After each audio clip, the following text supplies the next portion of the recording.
Every story has a moment when everything could have gone differently, a moment when a single choice decides the future.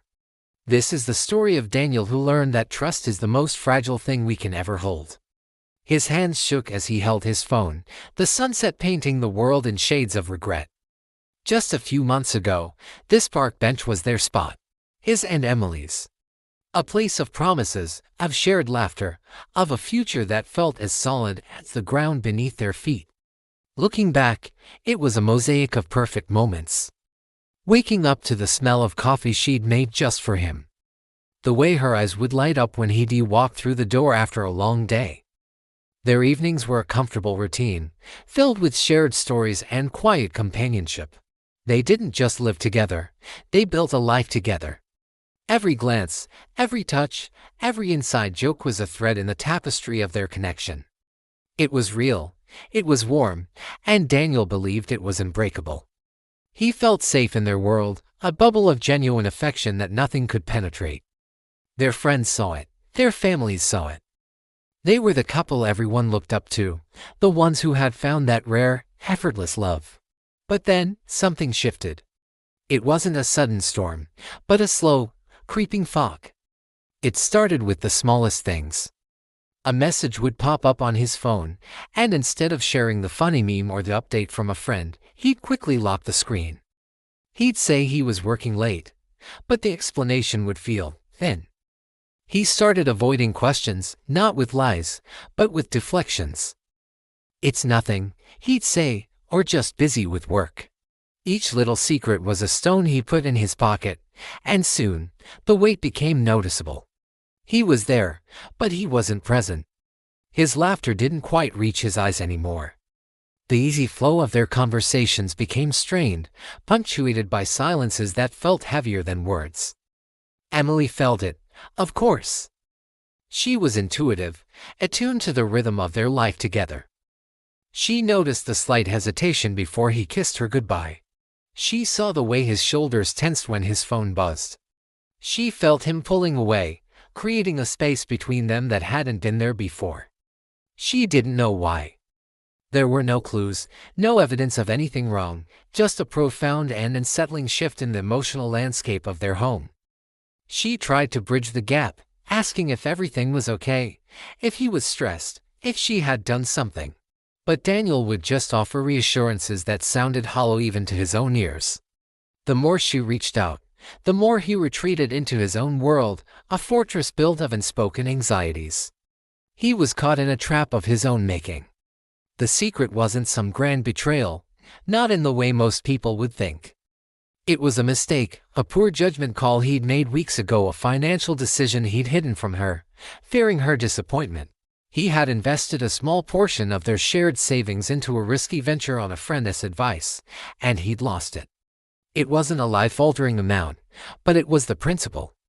It was their money, their future. And he had acted alone. Now, the fear of confessing had grown into a monster far larger than the original mistake.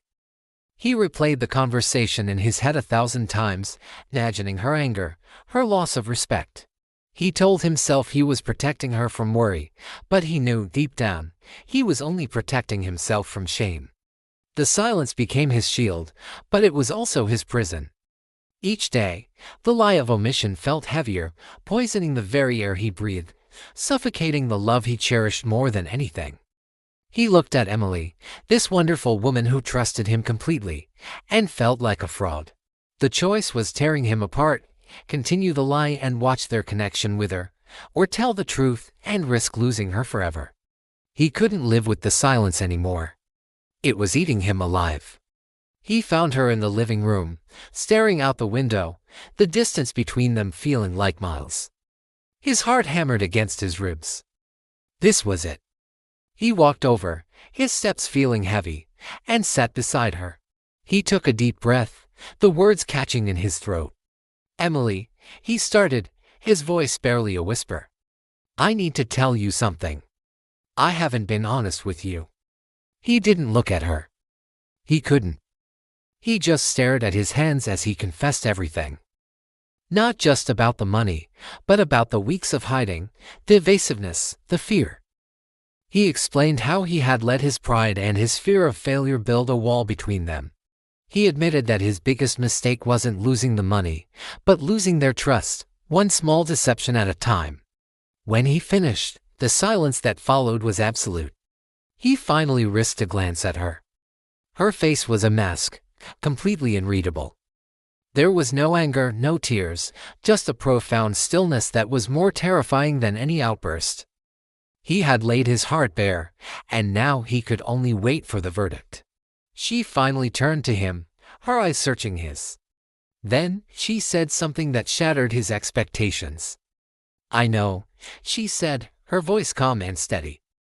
"I didn't know what it was. But I knew something was wrong. Daniel, the truth, it hurts so much less than the silence." He stared at her, confused. She reached into the drawer of the side table and pulled out a letter. His heart sank.